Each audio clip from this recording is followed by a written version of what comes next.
And welcome to another of our webinar series that we're doing today. I have my wonderful friend Joey, who I've known for quite a few years now. He's also, like me, his dad through surrogacy. And what I love about Joey is that we have these really far-ranging conversations about parenting, about the psychology behind it, about all of these different parts of the puzzle. So Joey Guzman-Kuffel is a licensed marriage and family therapist based in California, and I love him, so I'm sure you will do. But Joey, introduce yourself, please. Thank you. Well, Richard, thank you for having me and for that lovely introduction. So my name is Joey Guzman-Kuffel, and I am a licensed marriage family therapist that is based in California. And so I help out many intended parents with the psychological evaluations as they start their family building process through surrogacy. Yeah. And so for those of you who don't know, at San Diego Fertility Center, one of the things, the prerequisites that we have before you start your process, so before your egg donor even starts her injection, is you must talk to somebody about the process and have a psychosocial, psychological evaluation about the process and what it entails. So that's before everything happens. And this is why when I'm talking to Joey now, it's really important for you to understand exactly what that entails. So Joey, do you want to tell the viewers a little bit more about what that actually entails? Sure, absolutely. And I just want to clarify this too, because I think it's important. You know, a lot of my experience when intended parents first start and they learn about this requirement, you know, going through the psychosocial evaluation, you know, there's stigma with that. And one of the questions is like, why do we have to go through this? You know, is it for you to determine if I'm crazy or not? And so it has nothing to do with that. I think it's the psychosocial evaluations that I perform are really more about just bringing awareness to, you know, the surrogacy process and what you might be confronted with, and, you know, bringing awareness to blind spots, because we will have blind spots as we're going through this process. And it's more about learning about what these blind spots are and what do they mean. And so what the evaluation basically entails is having a conversation about, you know, where you're at in your journey and what does that mean for you in terms of where you're at, you know, going through the egg donation selection process, you know, and also with going through, you know, finding your surrogate, and also what does it mean for you when you're selecting these two individuals. You know, do you want to form a relationship with them? Is it an open or anonymous egg donor? And what does that mean for you in this moment? And what does that mean for you in the future? And so we process those things, making sure that even if you've already talked about it, you know, to give it further thought, because I think it's very important, because when we're, you know, making these decisions in the moment, we're only thinking about in the moment, and we're not really thinking about how it can impact us in the future. So we talk about that. We definitely review support.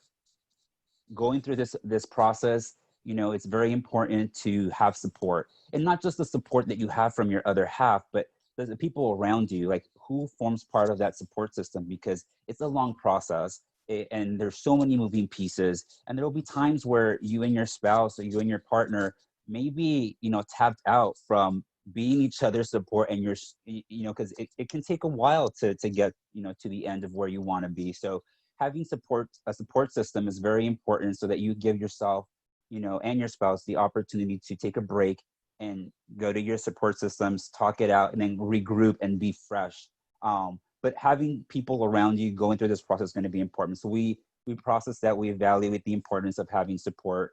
The other thing that we also talk about are the emotional aspects. Again, there are some journeys that can be very smooth, and I'm so grateful for those people who have those smooth journeys. But there's also journeys that are very bumpy. And, you know, again, what does that mean if you encounter these difficult bumps along the way? How do you handle, you know, emotional disappointment?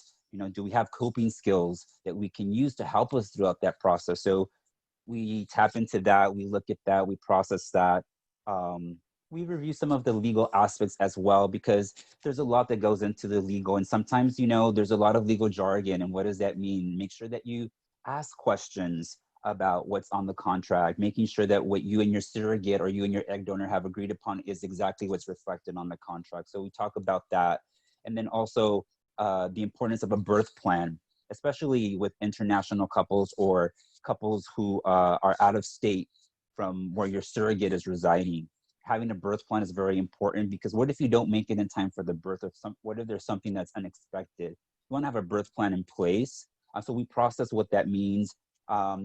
And we also talk about, you know, what happens when a baby, you know, is in your life, like after you've gone through all that process, like what happens? Because there's more than just, you know, the changing of the diapers and getting up in the middle of the night for feedings, or maybe you have a colicky baby. You know, there's more than that. And what I mean by that is, what does that do to your dynamic with your other half? It's definitely a shock to the system.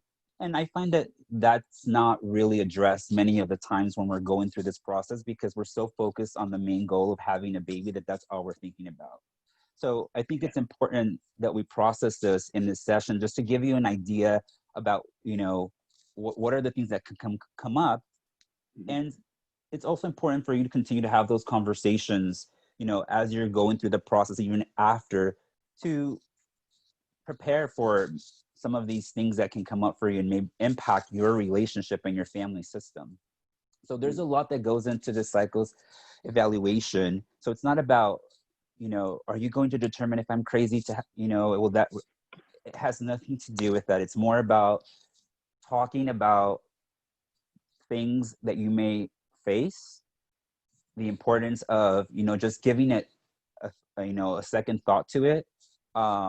One of the things also too that it's very important when we talk about is, you know, a single embryo versus a double embryo transfer. And I know that the rules have changed a lot for many different clinics. There's some clinics that don't allow that a double embryo transfer anymore, but there are plenty that still do. But we talk about that. We talk about, you know, why a double embryo transfer versus, you know, a single embryo transfer. You know, a lot of the times couples, you know, for the most part, they want to do double embryo transfer because this is such an expensive process for gay men, that they think, you know, we want to have more children and this is probably the best way to do it, right? And there's others that definitely just kind of want to have that twin experience. They really think that it would be lovely for them. So we process, you know, what that means for them, you know, and what is the impact, you know, because there's a lot that can come from having a double embryo transfer with twins.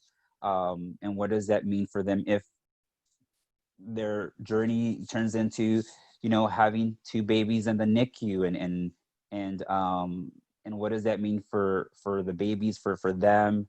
And so we process a lot of the things that may be in the blind spot when we're so like just enamored with the idea of having a baby. So all of those things go into this like psychosocial evaluation. I think that's really important, because one of the things that we talk about as a clinic, well, you know, we're statistics driven really at the end of the day in this process. Now, we try to distill that down into the personal aspects, but for us, 50% of the time twins are fine, 50% of the time they come early, 5% of the time it's super early, but that's a number. And as I say to everybody, the problem is, from my perspective, that's a number, but from your perspective, that's your 100%. If your children are the ones that are born at 28 weeks, how are you going to deal with that? Mm-hmm. If you want twins, you're desperate for twins, and you have twins that are born and one dies, how are you going to deal with that? Because your dream turns into a nightmare pretty rapidly. And I think having the ability to talk that through with you is really important, because it's process management with emotions thrown in ultimately. Sure. And a lot of what we do, as you said, is not, are you crazy? No, we're just trying to make sure you've thought through all of the combinations and permutations. I think one of the things that we've spoken about a lot is, obviously my children are now older, and they're starting to ask the questions about, how did this work? Where did I come from? Who's, you know, egg donors, surrogate, tummy mummy, all these different things. And you go through that as well, right? Yeah, so we do that as well. And because that is a very important process, you know, I asked, so what are your thoughts about disclosure, you know? And for the most part, a lot of the internet parents, are okay with it because they say, it's going to be obvious. They're going to have questions, so we're going to be okay with disclosing.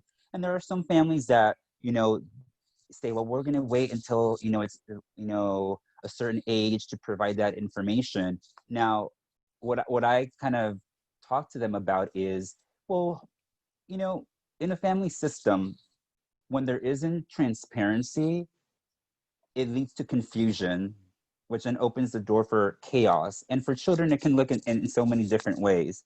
And so I review important aspects of that process with them. And I also provide examples of how to be able to disclose this information with your children at a very young age. I provide them resources with amazing books there's tons of amazing books nowadays that tell a surrogacy story. So I provide them with a list of books, and also I have a link that I refer them to that has to a website that has even more books that explain the surrogacy process. And there's a story for every type of family, whether if it's a same-sex couple, if it's a heterosexual couple, a single dad, a single mom, whether if it was just sperm donation, egg donation, IVF, whatever it is, there's a story for everyone. And so what I recommend as a marriage and family therapist with, working on transparency is introducing these books to your children from a very early age. And I think that what that does is it facilitates the disclosure process for the parents, but it also allows the child to start to identify with these stories. And I believe that it brings like a sense of normalcy to them about like, this is what they recognize and this is them. They can see themselves in these stories, and it makes that whole process a lot easier. I also provide them with like resources to social groups. So there's a lot of LGBTQ, family groups that I think are amazing, not only because you get to connect with other gay parents, but again, it opens up the door for your children to build community, to see this is normal. I'm not the only person. And so again, for the psychological development of our kids, I think it just allows them to feel, that sense of normalcy, which is very important. And that's great, because I think as parents, a lot of what we want is to try and empower our children to be able to deal with things that are thrown at them in life. And obviously, for us specifically, obviously we're a same-sex couple. We're probably the only ones within our group, our children's group in school. So, they're like, we have a daddy and a papa, why don't you? And they need to understand that and how that comes about, that they're not different. Mm-hmm. They are, but they're not, right? And I think that, again, to your point of creating normalcy, empowering children, transparency is so key. And I'm kind of finding that more now than I did before. Mm-hmm. I mean, obviously, when there are two of us walking down the street, you kind of always, people ask, how did that work? So you're doing it, but now it's them. They're the ones that have to be able to answer the questions. And I think that's super key. Touching on one of the things you were talking about earlier about coping mechanisms and different businesses, when you're talking with single intended parents who don't have a spouse or a partner or someone who they can delegate everything to, what would you specifically say to them about the whole stressors, coping mechanisms, support networks, etc.? Well, when I'm interviewing single parents for this process, I think I really emphasize, on the struggles that are going to be real. And this isn't not to discourage them in any way, but this is a matter of fact. I mean, I myself, who have a husband, it was still difficult and then there's two of us. So, when there's one person, I can only imagine how much more difficult that can be. So I shed light on that piece. And, that's when I really focus on the support system, like who is around you, and for the most part, their families are so much, involved, which is great. So I kind of look out for those pieces, and we kind of just, I come up with like scenarios that, what if this happened or what if that happened, just to assess whether if they've thought through all of these pieces. Right. And for the most part, many have, and the ones who haven't, it brings up, further discussion for them to have, and so we talk about that. And because of that too, you know, I provide resources for every person that I speak to. But you know, I definitely have like my like single parent like toolkit where I can provide extra resources so that they can learn more about it or connect with other single dads that, you know, that they can connect with, learn from their experiences. And so that there is in play. Yeah, so building that network. Mm-hmm. Well, Joey, I think, again, thank you so much for your time today. It's fantastic as always talking to you. I think anybody who is thinking about this process really needs to sit down and go through a lot of the stuff that you've spoken about today: coping mechanisms, support networks, stressors. Have you thought through the process, not only now, but down the line? How are you going to deal with this in 5 to 10 years' time? So again, thank you so much for your time, and I'm sure we will be in touch very soon. Yes, definitely. Well, thank you, Richard, for having me here and to have this conversation. I think it's important, and I think we need to do some great things to bring awareness. So thank you for allowing me to have this discussion with you. You're welcome. Take care. Thanks a lot. Bye-bye.